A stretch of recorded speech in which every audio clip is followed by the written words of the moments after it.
We figured it out. Rossi's getting a dog door. I'm very excited. A lot more to come on this. This is... Does this change? It's gonna change that, but I want to verify the width of the island first, which is... So this 3 foot, 1.5.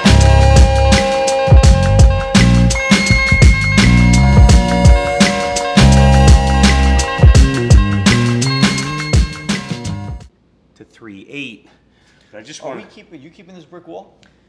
The brick wall up the staircase, yes. Okay. So for the staircase, it's going to remain brick.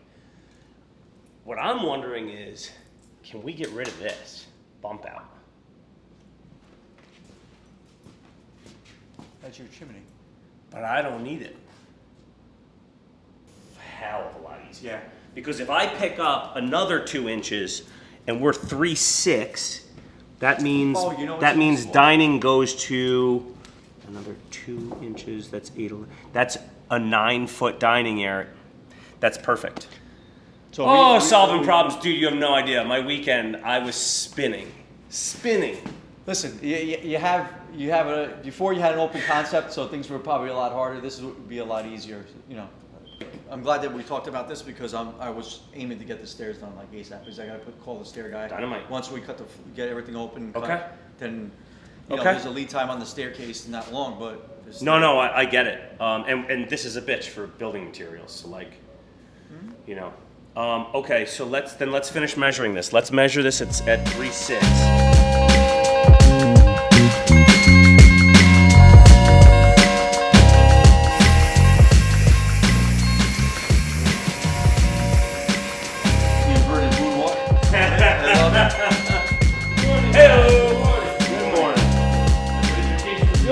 Yeah, right.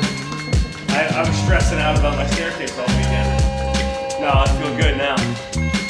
The ceiling was a bitch, huh, Luis? Morning. How you doing, brother?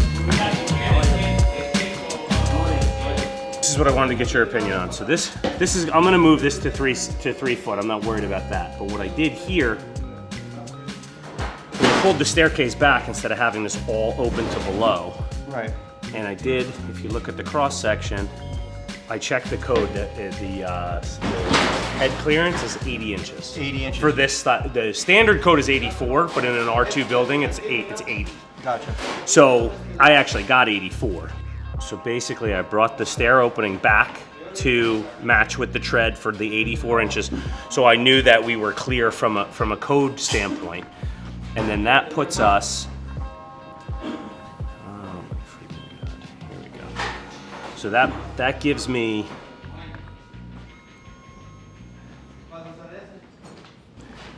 an extra 8 feet. That's absolutely gonna work. Rossi gets a dog door right underneath here, which means we pull the staircase back from the opening about 6 feet, dog bed, food and water, dog door that goes right outside. I am beyond stoked about this. MVP for the Monday. Love it. Start Monday mornings. Oh, dude! I'm so excited about this. You got a lot of research. That's great. Okay, I'm gonna get that designed up, finish up those measurements. We'll go over all my measurements in chief today, and then I'll print those plans 11 by 17 for tomorrow. Phenomenal. Doggy door. Dog door.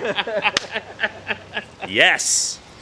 And that is why you hire good contractors that are passionate about what they do, because they see solutions instead of problems. They want to solve that problem with you. They're excited about it. You don't want to hear just a headache or a bitch and a moan. These guys are stoked to do this job. They're really creative guys and they're problem solvers. So now Rossi's gonna have a dog door, which means when I'm running around like crazy, when JC's running around like crazy, Rossi's gonna have access to this back deck all by himself. I could not be more excited about this solution. Phenomenal.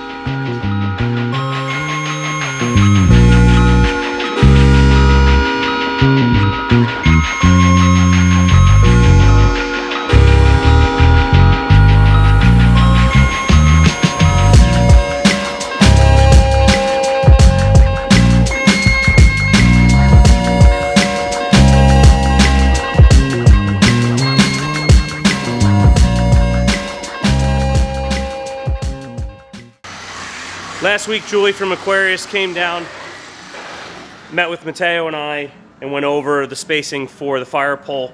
We're confident in it, but we've now got it marked out. We're gonna actually cut the physical hole in the ground from my office.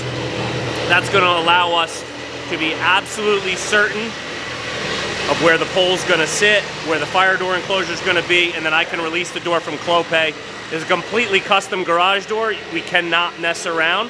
Once that thing goes into fabrication, I don't want to be calling them for changes. That's what costs time and money. So we're gonna measure twice, cut once.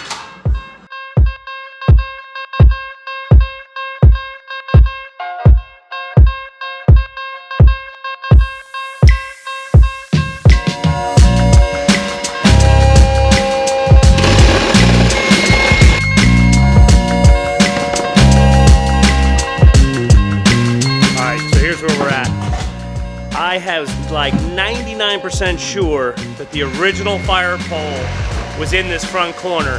It is in fact in this front corner, and all the original framing is there for it, so we don't even need to adjust the framing, which is phenomenal. Not only that, it's a little bit bigger than the size that we need, so this makes our life a lot easier when it comes to installing this thing. Basically gonna punch through the sheetrock to the floor below, verify a couple of measurements, and I'm ordering this fire pole.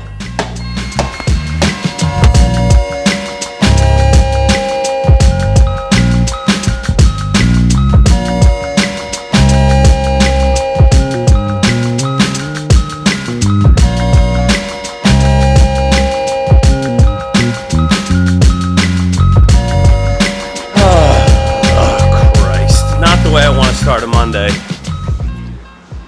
All right, Luigi, tell us again. So I went to go check the roof to take down the chimney, and the chimney's connected to the other building. The fun problems you get when you're dealing with multifamily and you're dealing with city environment, you're dealing with buildings that were built early 1900s that are physically attached to each other. So we gotta hop up on the roof, see what this looks like. This is a common problem, but it definitely slows you down. You gotta check with neighbors. We gotta make sure we waterproof their place temporarily during the rebuilding, and then we need a permanent solution that's my cost because I'm doing the work. So never without problems, but Monday morning is not exactly when I want those. Greg, the bearer of all great news. All right, let's get up there.